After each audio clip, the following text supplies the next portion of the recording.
Hi, this is Seth from DragonFire Racing, and today we're going to show you how to install these new RZR bumpers from DragonFire. We have two different styles. We have a race and a sport, and they're offered in a winch and non-winch version. This version here is a winch-capable version. I'll show you how to install both. First thing I did is I got the instructions out. What I want to do is take a look, read through these instructions first so I understand everything I need to do. I'm going to go ahead and get all the tools that I need out so I'm ready to start this job.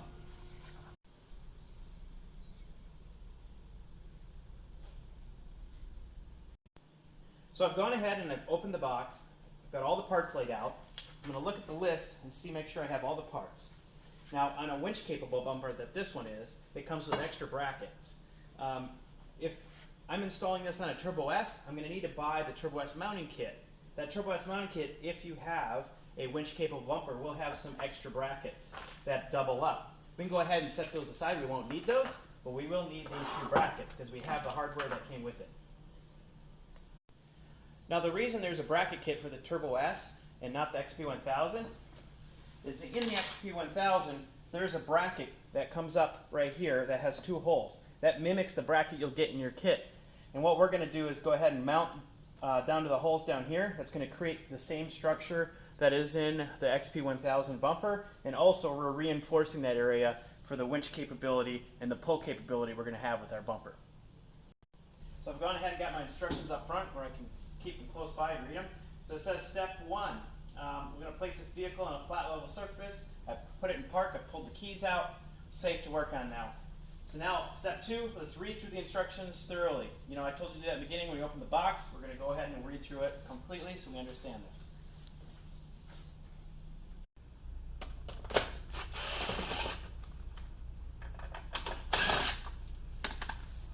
Grab at the top, comes right off. So with the XP1000 vehicles, you're going to notice that there's a factory frame tab that has two holes in here. Well, in the Turbo S, that's not there. So that's what this bracket kit that you get is for. It's going to add those holes in the same location, so now you've adapted this bumper to fit your Turbo S. So now I've located this bracket. Now this bracket has to go down here behind this tow hook. So we've got to remove this tow hook if you have one. And the other thing we need to do, especially on the Turbo S, is we're going to remove the two screws here, because we need to pull this away so that we can access more room to get the brackets in. We're going to use this little magnetic tool from the top to drop the sucker down, but first, let's get rid of this guy. This is a 15mm head, so let's go ahead and pull this guy off. Now there's a factory plate that looks very similar to this one that fell back here. You can go ahead and use a magnetic tool to fish that out. So now I've got the two bolts here holding the front plastic, so I'm going to go ahead and remove those. Your car may differ a little bit, but essentially all we're doing is we're going to wedge these plastics out a little bit so we can get some more access so we can insert these plates. Alright, we can grab something that was soft that's not going to hurt it too bad. This is a dead blow hammer. I'm going to go ahead and pull the plastics back, wedge something in there that'll hold them out. So now I'll go ahead and install the backer nut plate. To do that, we're going to take our magnetic tool. There's a center hole here in the top of the frame, okay? And then we're going to go ahead and put this in from the back and capture it. So now it's dangling from this magnet. Go ahead and try to get it on the center of my bracket here. Okay, and then when I lower it down here, I line the holes. I'm going to go ahead and use the screw or the bolt and put the bolt in right here, and that's going to retain that right where it needs to be. Now on the Turbo S, we have a plate that we have to put on here that spaces it out for this little bit of a recessed gap that we have. So I'll go ahead and do that next. Now that I got my plastics wedged out, it gives me a little bit more working room. So we've got to put this nut plate back in behind here where these three line up here. Good thing to do is to make sure the threads on this lower hole and these upper holes thread in okay before we start. And this bolt's going to lock this plate down. So what we need to do is take our magnetic tool here and go through the center hole of our plate, reinforcement plate that's in the frame. We're going to bring that magnet down and then send this through the back and capture it right in the middle of the plate. So that way when we swing this guy down in place, see it lines right up with the holes. We go ahead and take our bolt and we can thread it into that little capture hole. Just like that. I'll go ahead and tighten that down and the holes align and it'll be ready. Now on the Turbo S, we're going to have to put another plate on here and I'll show you that next. So now that we've got the plastics wedged out so we can get some more room, we're going to be able to install this nut plate from the back down here to align with these holes. Now on the Turbo S model, once we get this thing back there, we're going to have to install a spacer plate, and I'll show you how that works. So the first thing that we need to do is get this guy, send him in from behind. We're going to take our magnetic tool, go up through the center hole in the top up here in the frame, so we can access it. We're going to bring it down, we're going to attach it to the center of our bracket so it hangs evenly. And then once we get it in there, once we lower it nicely down, whoop, almost there, you can see, boom, we align with the holes here. So now I'm going to go ahead and put this plate on here, take my bolt, and go ahead and thread it in until it aligns. And then once I do, I'll align these holes all together like this and tighten it down. Now if you're trying to tighten this down and you have problems with that plate spinning, you can take the bolt that goes in here and temporarily thread it in a couple threads. It'll help it from spinning. We can go ahead and tighten down this bolt.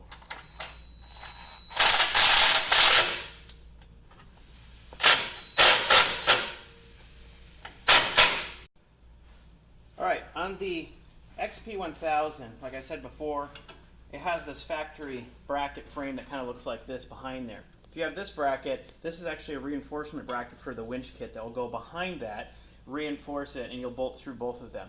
But on this vehicle, being a Turbo S, we have a special bracket that's reinforced that's going to bolt down right in here. But before we do that, we need to be able to bolt through something. So we have a little nut plate.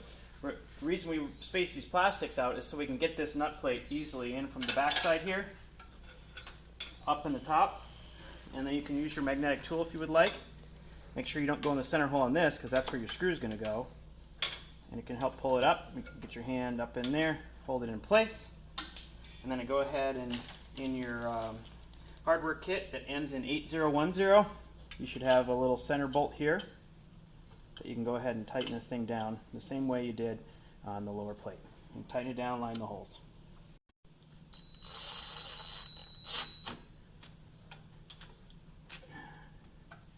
Line that guy up. Use the bolts as well to help start a couple threads in. It'll help align it.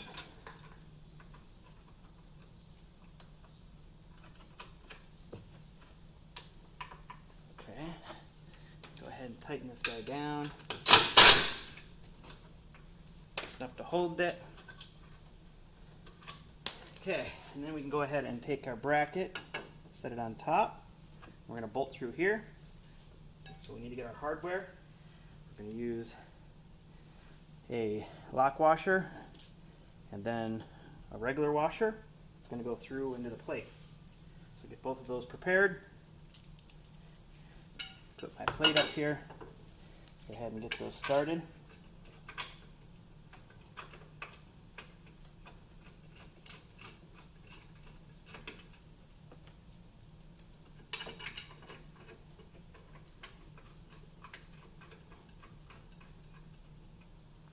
Okay, I'll kind of leave everything a little loose. I can tighten it a little more tighten than this.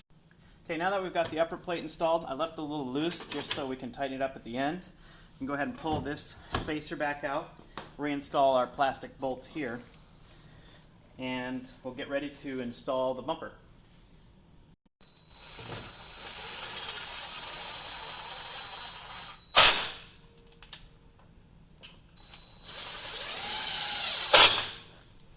So we're installing a winch-capable bumper. You can see here, this is where the fairlead will mount.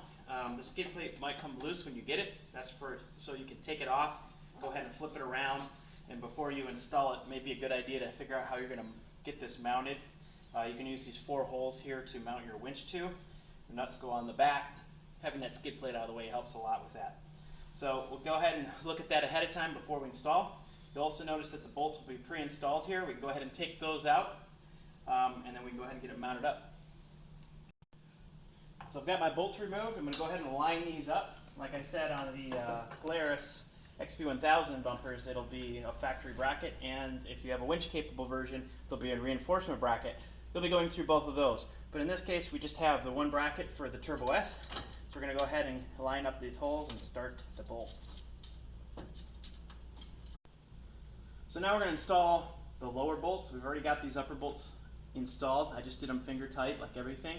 Once we get everything installed finger tight, we'll go ahead and align the bumper. But for now, we're going to put these bolts in through the back here. Now, you have an option of removing the skid plate to do this, make this a little easier, but it's got a decent amount of room. So we're going to go ahead and place these bolts in here, get them up finger tight. So because we left all the bolts a little loose, it gives us a little bit of adjustment that we can look at the car, make sure the bumper is nice and level, and then we'll go ahead and slowly tighten up all those bolts, adjusting as we go so we get a perfect fit. So now we got our bumper nicely and solidly mounted and installed. It's nice and level with the front of the car. You can go ahead and install the factory plastics that you have taken off. Put these bolts back in, and then so now we can go ahead and install our grill back in. And the nice thing is, right before you're ready to ride, you can go ahead and install any kind of light bar, light pod, any light you want. We got multiple different hole selections here for different light mounting options.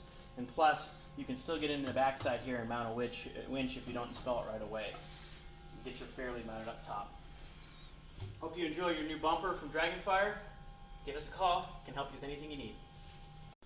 Alright, we've got some pro tips for you if you're installing a winch. You're going to have to remove on a Turbo S or some vehicles the plastic that's behind there. And then you can go ahead and slide your winch in from the side. You'll be able to bolt it up. Taking the skid plate off will help do that. Bolt the skid plate on. Now where it gets a little tricky is when you're putting your fair lead on. So a trick you can do is use a needle nose, grab your nut, and you can go in from the back side here and just line it right up with the hole. And then when we go to put our bolt pin here, it should line right up.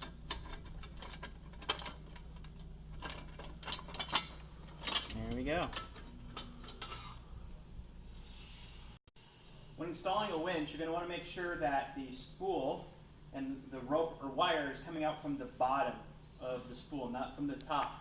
So it has the correct pulling position and it won't hit the bracket that's on the inside.